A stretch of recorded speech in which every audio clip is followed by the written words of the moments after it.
Assalamualaikum warahmatullahi wabarakatuh. Selamat pagi anak-anakku semuanya. Bertemu kembali dengan Ibu Erlina Ekawati dalam pembelajaran matematika. Pada kesempatan kali ini, Bu Erlina akan membahas tentang rumus-rumus trigonometri sudut rangkap atau sudut ganda. Nah, materi ini adalah materi kelas 11 peminatan KD 3.2. Anak-anakku, pada pertemuan yang lalu kita sudah membahas tentang rumus jumlah dua sudut, ya, sin jumlah dan cos jumlah gitu ya. Nah, sekarang kita akan membahas tentang sudut rangkap atau sudut ganda. Nah, untuk rumus-rumus ini, untuk sin jumlah, ya, sin sudut ganda ini juga didapatkan dari sin jumlah yang kemarin kita pelajari, gitu ya. Jadi dari situ kita mendapatkan rumus bahwa sin 2 alfa itu akan sama dengan 2 sin alfa cos alfa. Ya. Kemudian untuk cos 2 alfa, berdasarkan identitas trigonometri kita mempunyai 3 rumus ya. Akhirnya yang pertama adalah 2 cos kuadrat alfa min 1, atau juga bisa menjadi 1 min 2 sin kuadrat alfa, atau akan sama dengan cos kuadrat alfa min sin kuadrat alfa. Oke. Kemudian untuk tan 2 alfa itu akan sama dengan 2 tan alfa dibagi 1 min tan kuadrat alfa. Oke, jadi mohon anak-anakku bisa memahami rumus untuk sudut ganda. Kemudian kita juga akan belajar tentang identitas trigonometri sudut pertengahan. Nah, untuk sudut pertengahan, di sini ada sin setengah alfa. Ini rumusnya adalah plus minus akar 1 min cos alfa dibagi 2. Gitu ya. Kemudian untuk cos setengah alfa akan sama dengan plus minus akar 1 plus cos alfa dibagi 2. Sementara untuk tan setengah alfa, karena tan itu bisa kita dapat dari sin dibagi cos, ya, maka akan sama dengan plus minus akar 1 min cos alfa dibagi 1 plus cos alfa. Nah, untuk mendapatkan rumus-rumus dari sudut ganda, nanti Bu Erlina buatkan di video yang lain, gitu ya. Kemudian masuk ke contoh soal. Contoh soalnya yang pertama adalah tentukan nilai 2 sin 22 setengah derajat cos 22 setengah derajat. Nah, bagaimana kita menyelesaikan permasalahan ini? Yang pertama langsung kita jawab, yaitu nilai dari 2 sin 22 setengah derajat cos 22 setengah derajat. Nah, untuk menyelesaikan ini, maka kita tengok rumusnya yang ada di sini.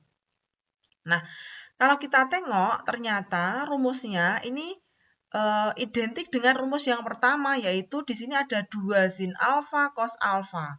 Di sini ada 2 sin, berarti di sini adalah alfa, cos ini alfa karena sama kan? Nah, berarti akan menjadi apa? Sin 2 alfa. Oh, kalau begitu akan menjadi rumus sin 2 kali 22 setengah derajat. Nah, akan menjadi sin 45 derajat, maka sin 45 nilainya adalah setengah akar 2. Seperti ini ya, untuk soal yang pertama. Kemudian soal yang kedua, diketahui sin A sama dengan 5/13 dengan A-nya sudut lancip. Oke, yang kedua, sin A sama dengan 5/13 dengan A adalah sudut lancip. Berarti kalau A sudut lancip, ini dia berada di kuadran 1. Di kuadran 1 itu all positif, semua positif, gitu ya. Maka dari sini kita bisa mendapatkan ya bahwa sin gitu ya, sin A itu 5/13, sin itu adalah Y dibanding R. Sehingga Y-nya adalah 5, R-nya adalah 13. Berarti kita akan mendapatkan nilai X, gitu ya. Untuk mendapatkan nilai X berarti langsung akar 13 kuadrat min 5 kuadrat. Kita ambil positifnya saja, sama dengan akar 169 min 25. Oke, akan sama dengan akar 144 sama dengan akar 144 adalah 12. Ini berdasarkan teorema Pythagoras yang sudah kita pelajari kemarin bahwa kuadrat sisi miring akan sama dengan jumlah kuadrat sisi yang lain. Atau kalau sisi miringnya R, maka R kuadrat akan sama dengan E kuadrat ditambah Y kuadrat. Ini kita sudah pelajari di pertemuan sebelumnya. Yang ditanyakan adalah sin 2A, cos 2A, dan tan 2A. Berarti kita ambil di sini sin 2A. Ya. Sin 2A rumusnya adalah 2 sin A cos A.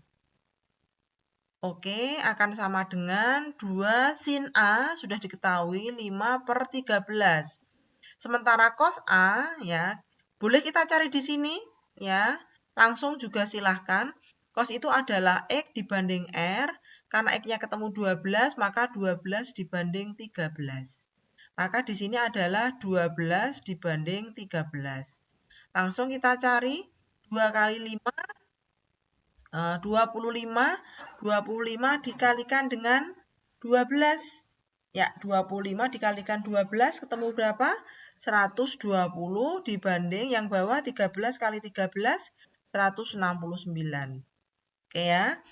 Kemudian untuk cos 2A ini bisa kita cari dengan tiga cara atau 3 rumus. Kita bisa pilih salah satu ya. Bu Elina pilih yang cos kuadrat A min sin kuadrat A. Belina pilih yang rumus yang ketiga, maka akan sama dengan cos kuadrat ini, cos ini 12/13 kuadrat, min sinnya adalah 5/13 kuadrat. Kita kuadratkan berarti 144/169 min 25/169. Oke, maka hasilnya adalah 119 dibanding 169. Ini adalah untuk cos 2A-nya. Oke, kemudian Bu Elina kerjakan di sini untuk yang tan 2A.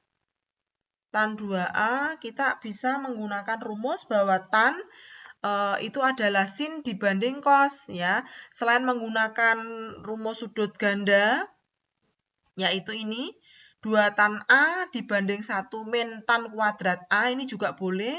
Ini juga bisa menggunakan rumus yaitu sin dibanding cos. Kalau 2A sudutnya berarti juga sama dengan sin 2A dibanding dengan cos 2A karena kedua nilainya sudah ketemu. Sin 2A, sinnya berarti 120/169. Ini sama dengannya saya taruh di sini per cos 2A-nya ketemu 119/169. Nah, kalau seperti ini maka kita ubah menjadi perkalian dibalik 120/169 kali 169/119.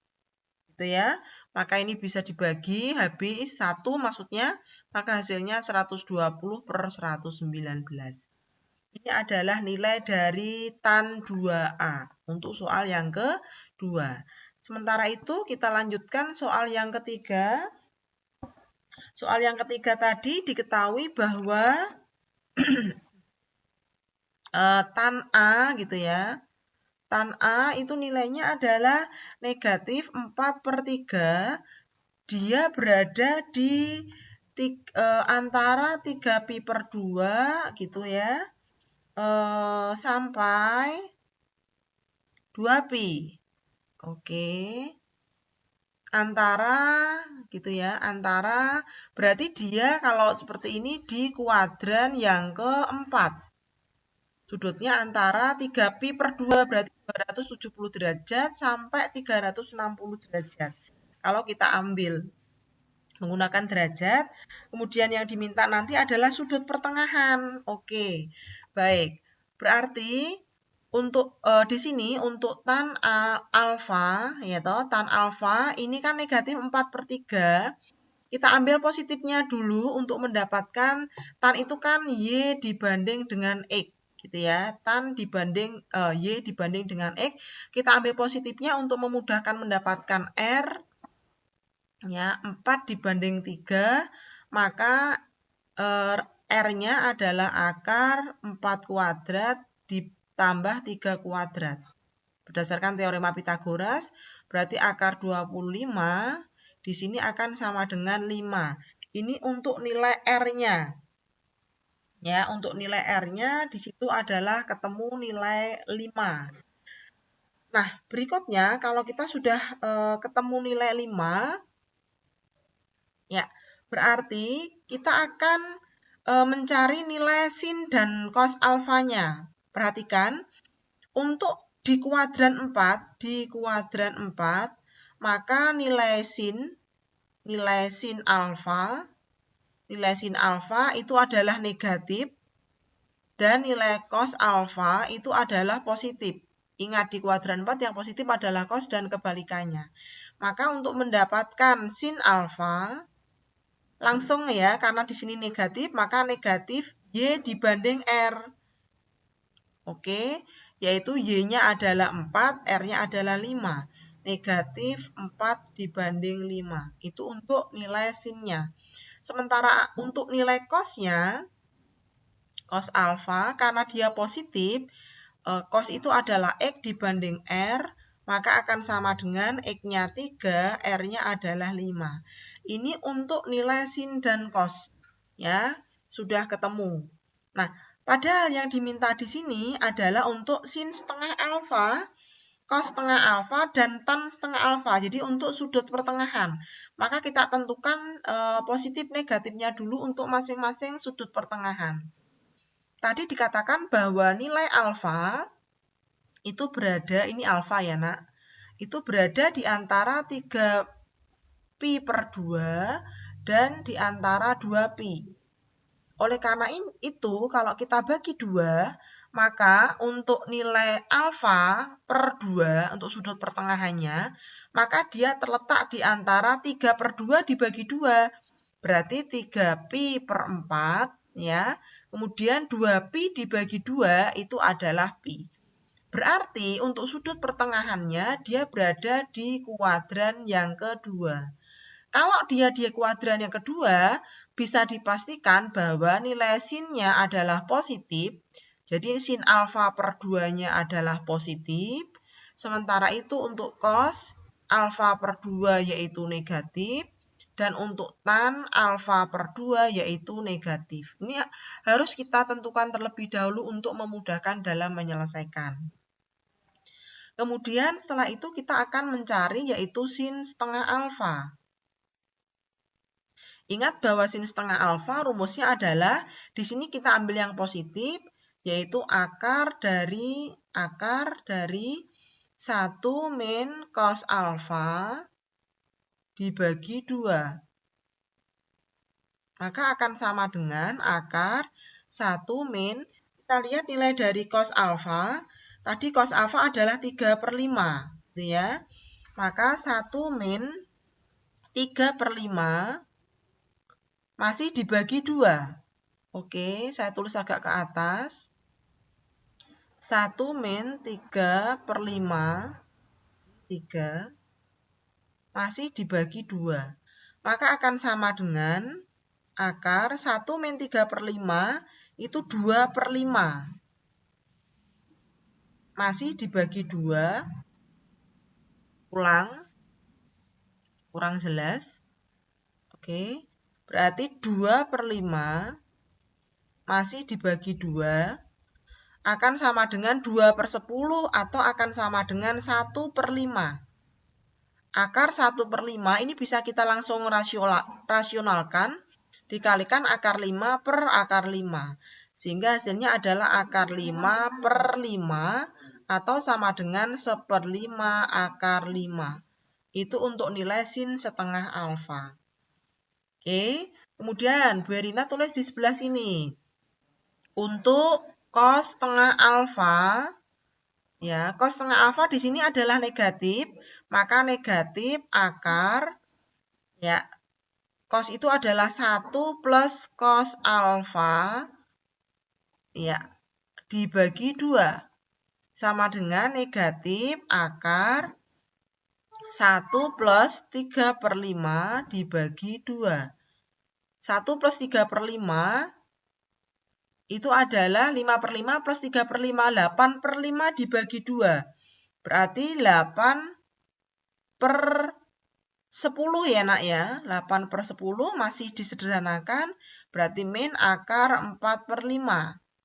Ya, bisa kita rasionalkan kali akar 5 per akar 5, maka hasilnya adalah negatif akar 20/5. Akar 20 kita ambil sama dengan negatif 2 akar 5/5. Maka hasil akhirnya adalah negatif 2/5 akar 5. Ya, akar 20 kalau lupa, ya ini bisa kita jabarkan menjadi akar 4 kali akar 5. Oke, sementara akar 4 itu 2, akar 5-nya tetap. Nah, itu cara mengambil nilai akarnya. Baik ya nak ya. Kemudian kita lanjutkan. Sekarang untuk yang tan setengah alfa, ya kita bisa menggunakan rumus tan itu nilainya negatif di sini, ya. Negatif dari akar 1 min cos alfa per 1 plus cos alfa, karena tan itu sin per cos. Bisa menggunakan rumus ini, sehingga akar 1 min 3/5 per 1 plus 3/5. Masih di dalam akar, sama dengan akar, berarti 2/5 per 8/5. Maka 5-nya ini bisa kita bagi, ya nak ya. Maka akan ketemu akar 1/4. Negatifnya, jangan lupa ya, negatif akar 1/4. Kemudian bisa kita ambil akarnya, yaitu negatif setengah. Itu dari tan setengah alfa. Jadi sudah ketemu nilai sin setengah alfa, cos setengah alfa, tan setengah alfa. Yang perlu Bu Helina tekankan di sini bahwa tandanya ini harus kalian perhatikan. Ya, tanda dari sudutnya. Jadi sudut alfa tadi tandanya diperhatikan ya sendiri. Kemudian kita cari juga untuk tanda yang sudut pertengahan. Sehingga nanti pada saat mengerjakan kalian tidak mengalami kesulitan. Baik, untuk soal yang keempat, soal yang terakhir, contoh soal yang terakhir yaitu di situ diketahui ada cos 2x ya plus 7 sin x ditambah 3 sama dengan 0. Ini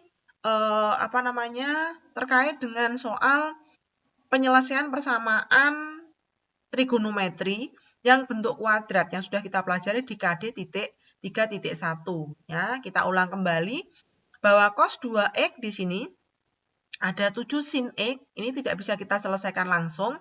Kalau bentuknya seperti ini maka harus kita ubah. Yang kita ubah yang mestinya yang sudut rangkapnya karena ini mempunyai 3 rumus. Bagaimana cara mengubahnya? Karena di sini adalah sin, maka kita ubah rumus yang cos 2x yang ada hubungannya dengan sin, yaitu menjadi 1 min 2 sin kuadrat x, gitu ya. Masih ditambah dengan 7 sin x, masih ditambah 3 sama dengan 0. Di sini 1 ditambah 3 sama dengan 4. 1 ditambah 3 sama dengan 4, berarti menjadi negatif 2 sin kuadrat x plus 7 sin x, ya, plus 4 sama dengan 0. Untuk memfaktorkan lebih mudah kalau kita mengerjakan positif, maka semuanya dikalikan negatif 1 menjadi 2 sin kuadrat x min 7 sin x min 4 sama dengan 0. Kemudian kita faktorkan, ya, kita misalkan terlebih dahulu untuk lebih mudah, malah memfaktorkannya lebih mudah, malah enak, berarti kita misalkan, yaitu sin x-nya sama dengan y, maka akan menjadi 2y kuadrat min 7y min 4 sama dengan 0.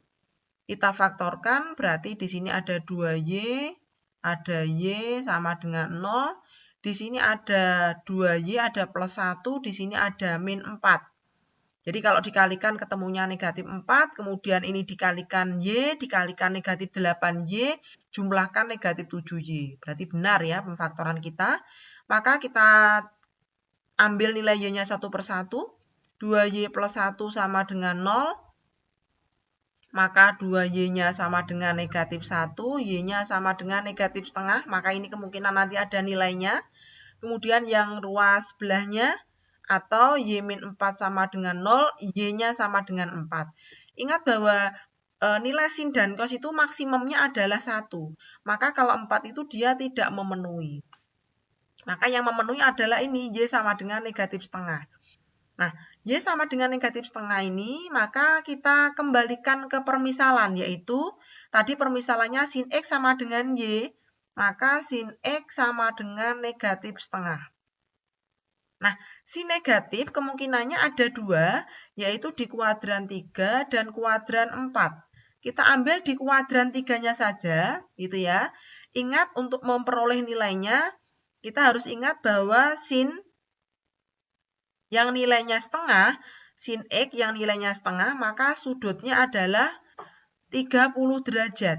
Ya, maka untuk di kuadran 3, rumusnya adalah 180 plus 30 derajat untuk mendapatkan nilai X-nya, maka X-nya adalah 210 derajat. Ini sudah kita pelajari pada pertemuan yang lalu, gitu ya. Maka sudutnya adalah 210 derajat. Nah, sekarang kita ambil bahwa sin X sama dengan negatif setengah. Maka sin X sama dengan sin 210 derajat.